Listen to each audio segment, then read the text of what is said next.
कि अगर पत्नी फोन से किसी और से बात करे, कहने का ये मतलब पत्नी पे आरोप। कई पत्नियों ने भी ये पूछा कि अगर पति का संबंध किसी और से है या कहीं और वो इंगेज है तो इसके लिए क्या करना चाहिए। देखिए, यहाँ बात पक्ष विपक्ष की नहीं होती है, यहाँ कानून की बात होती है। फालतू मैटर्स पे बात करना बेवकूफ़ी होती है। ये आप समझिए कि ये प्रॉब्लम दोनों के पास होती है। कहीं कोई पति खराब, कहीं कोई पत्नी खराब। ये खराब का मतलब ये है कि भाई जिसकी भी आदत इल्लत ठीक नहीं है वही खराब माना जाएगा। जबकि पति पत्नी का एक ऐसा रिश्ता होता है कि जिसको बहुत ही ये सेंसिटिव रिश्ता होता है, इसमें टकराव या इसका बिखराव जो होता है वो बहुत आसानी से हो जाता है। किसी एक छोटी बात से इसमें इतनी बड़ी दरार हो जाती है कि ज़िंदगी भर का रिश्ता 5 मिनट लगता है टूटने में, देर नहीं लगती, ऐसा समझिए। तो कहने का ये मतलब, पहली बात तो आरोप प्रत्यारोप लगाने से पहले, चाहे वो पति हो चाहे पत्नी हो, अपने पति या पत्नी पे कोई भी हो, एक दूसरे पे आरोप प्रत्यारोप लगाने से पहले 100 चीज़ों को सोचे समझे और सच्चाई का पता लगाए। क्योंकि देखिए, रिश्ते खराब करने वाले लोग ज़्यादा मिलते हैं। खराब करने का मतलब बिगाड़ने वाले। अगर आपकी पत्नी अगल बगल नात रिश्तेदार से अच्छी मिल गई तो सबको खलेगा और सबको अंदर अंदर बुरा लगेगा।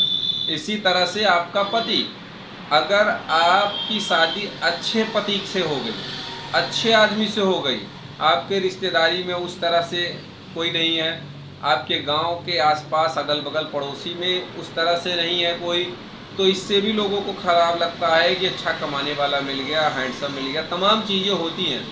तो उसमें तमाम प्रकार के शकुनी भी होते हैं, मंथरा भी होती हैं। तो ये फालतू के शकुनी और फालतू के मंथराओं पे भरोसा न करते हुए एक दूसरे पे भरोसा होना चाहिए।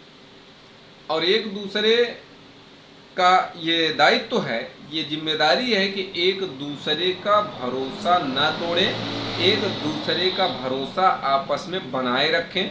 ऐसा तालमेल बैठाएं कि किसी के कहे में बहकावे में आकर लोग, पति पत्नी दोनों, किसी के भी कहे में आकर एक दूसरे पे से विवाद बिल्कुल भी ना करें। दूसरी बात, अब आइए कि अगर मान लेते हैं सही में ऐसा है, लोग भाई अच्छा खराब दुनिया है, सही में क्या है कि कोई पत्नी यदि इंगेज है या कोई पति भी इंगेज है, तो ऐसी स्थिति में एक प्रार्थना पत्र दीजिए, शिकायती प्रार्थना। पहली बात तो सबसे घर में बताइए कि ये आदत इनकी ऐसी है, इनको कहिए सुधार आए।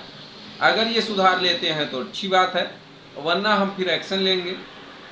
इसी तरह से औरत भी अगर ऐसा है तो एक बार उसके ससुराल वालों से, अपने मतलब घर वालों से, एक बार उसके मायके वालों से, सबसे कहिए, बुलवा के 4 आदमी के साथ घर में बैठ के पंचायत करिए। ये नहीं कि कहीं थाना द्वारा, रिश्तेदारी नातेदारी, सबकी इंसर्ट होती है इसमें, तब तो और रिश्ता नहीं बनने वाला है। सीधे तौर पे अगर लड़की खराब है, लड़की कहीं इंगेज है, कहीं बात कर रही, तो उसके माता पिता भाइयों को बुलवाइए सीधे तौर पे, और हिंदी में उनको समझाइए कि देख लो ये आदत इसकी है, ऐसी ऐसी बात है। सबूत के साथ पकड़िए, ध्यान रखिए, रिकॉर्डिंग हो, ऑडियो हो, वीडियो हो, किसी सबूत के साथ कि देखिए आपकी बिटिया ऐसी है। इसी तरह पति पे भी लागू होती है बात, उसका भी सेम इसी तरह से सब कुछ दिखाइए उसके माँ बाप को, अपने माँ बाप के सामने, कि देखिए आपका लड़का ऐसा है, अब बताइए इसके साथ मैं क्या करूं, अगर मैं ऐसे करती तो क्या। अगर कोई लड़का, जो भी लड़का खराब है, तो अगर उसी तरह से लड़की भी खराब हो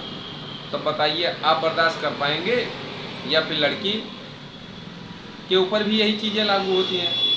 अगर लड़की खराब है तो अगर उसी तरह से पति भी करने लगे तो क्या बर्दाश्त होता है। तो कहने का मतलब, अगर बात बन जाती है तो बहुत अच्छी बात है, अगर बात नहीं बनती है तो फिर बिल्कुल आप कार्रवाई करिए, FIR दर्ज करवाइए। FIR दर्ज करवाइए, सीधे डंडा जब पड़ेगा पुलिस का तो अपने आप होश ठिकाने आ जाएगी। विवाद कोशिश भर ना करिए, मुकदमेबाजी ना हो तो ज़्यादा अच्छा है, क्योंकि मुकदमे से सिर्फ और सिर्फ वकील का भला हो सकता है। आप दोनों परेशान रहेंगे। दोनों वकील के पास जाएंगे, दोनों लोगों का पैसा बर्बाद होगा, समय बर्बाद होगा। सबसे बड़ी बात पैसे की नहीं होती, सबसे बड़ी बात जो आपका शादीशुदा समय चल रहा था वो वापस दोबारा क्या लौट के आएगा क्या? तो इसलिए विवाद करने से मैंने क्या कहा, फ़ायदा हम लोग का, ये काली कोट वालों का। हम लोग काहे चाहेंगे कि फ़ायदा मेरा ना हो, लेकिन मेरे चाहने ना चाहने से थोड़ी है, आप दोनों ना चाहिए भैया, पति पत्नी ना चाहें, उसके घर वाले ना चाहें कि विवाद ना हो, हम लोग को ऐसे भी बैठे रह जाएंगे। आप लोग विवाद न करिए, आप लोगों का विवाद ही तो हम लोग भी सॉल्व करते हैं, उसी का पैसा लेते हैं। कोई ज़्यादा लेता है, कोई कम लेता है, कोई झूठ बोल के लेता है, कोई सही बोल के लेता है। भाई आप लोग झूठ बोलते बुलवाते हैं, वकील क्या करे? अब पत्नी के साथ क्या हुआ क्या कोई वकील जानता है? जो बताएगी वही लिखाता है। पति के साथ क्या हुआ क्या कोई वकील जानता है? जो आप लोग बताते हैं वही वकील पेश करता है। अब उन्हीं बातों को थोड़ा मिर्च मसाला मिलाने का आम बात है, वो अलग की बात है, लेकिन वो मिर्च मसाला कब तक काम चलता है? जब तक FIR है। कोर्ट में जब चलने लगता है वो मिर्च मसाला जितना लगाया रहता है वो पानी पड़ जाता है, उस पर धुलने लगता है। आप ये चक्कर में ना पड़िए। तो उम्मीद करता हूँ, आशा करता हूँ आज की जानकारी आपको बेहद समझ में आई होगी, पसंद आई होगी। अगर जानकारी पसंद आई, बात समझ में आई, इस लेक्चर से आपने कुछ सीखा, जाना, या कोई बात शेष रह जाती है कि आप अपने झगड़े को कैसे निपटाएं, एक बार में ही कैसे निपटा लें, तमाम सवाल लोगों का होता है, तो या कैसे अपनी पत्नी को ले आएं या किस तरह से छोड़ें, तमाम चीज़ें लोगों के दिमाग में रहती है कि भाई ख़राब पत्नी है, नहीं मान रही है तो क्या करेगा आदमी, या पति ही खराब है तो आदमी अंतिम रास्ता क्या मिलता है उसको। तो कमेंट करके आप पूछ सकते हैं, दिए गए नंबर पे आप फ़ोन कर सकते हैं, पूछ सकते हैं। उम्मीद करता हूँ आपका यह वीडियो आपको पसंद